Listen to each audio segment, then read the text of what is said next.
خیلی منتظرت مونده بودم. امروز بازم دیر کردی؟ امروز نباید دیر میکردی. خرم که دیدن من اومده بود. یا به جز خرم کسی دیگه ای هم هست؟ چرا اینجوری نگاه میکنی؟ خب ولش کن، بیا شربت بخور، بیرون هوا خیلی گرمه. من تشنه نیستم.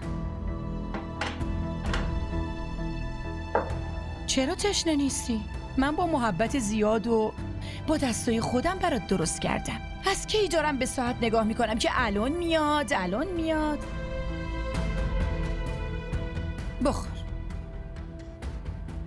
بخور.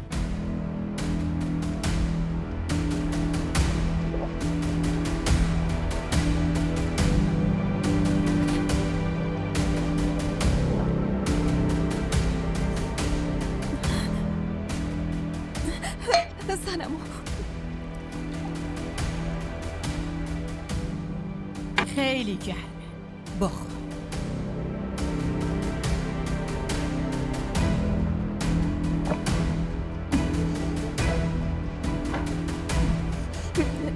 نزنمو لطفاً. خیلی خوب.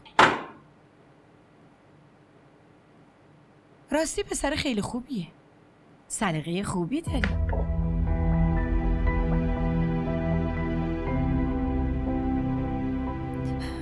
شما چرا بهش گفتین؟ من و حمزه با هم نام زدیم. حمزه؟ تو با این همه جرأت؟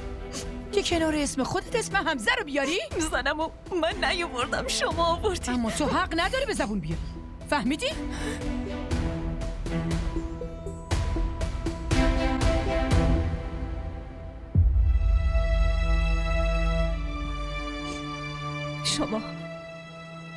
شما به عمو بگین که من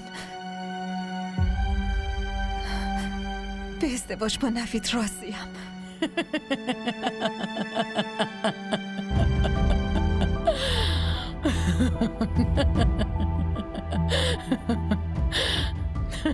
توی زندگیم برای اولین بار از یه حرفت خندم گرفته. من با ازدواج با نوید راضی هستم.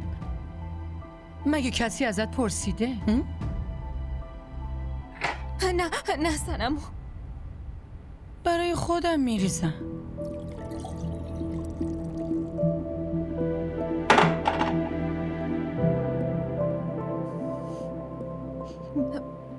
میتونم برم؟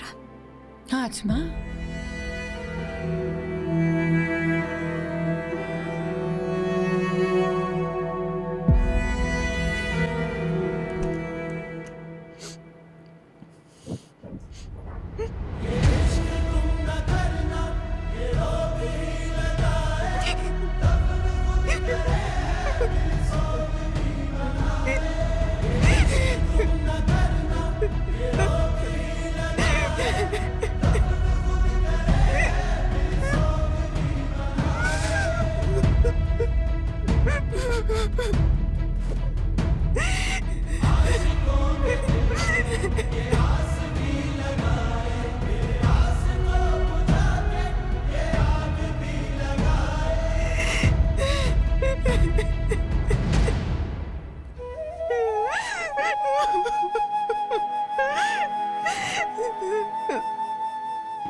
همراه ما باشید و فراموش نکنید که سابسکرایب کنید تا بهترین سریال ها را با دوبله فارسی از تلویزیون دیدی تیوی تماشا کنید.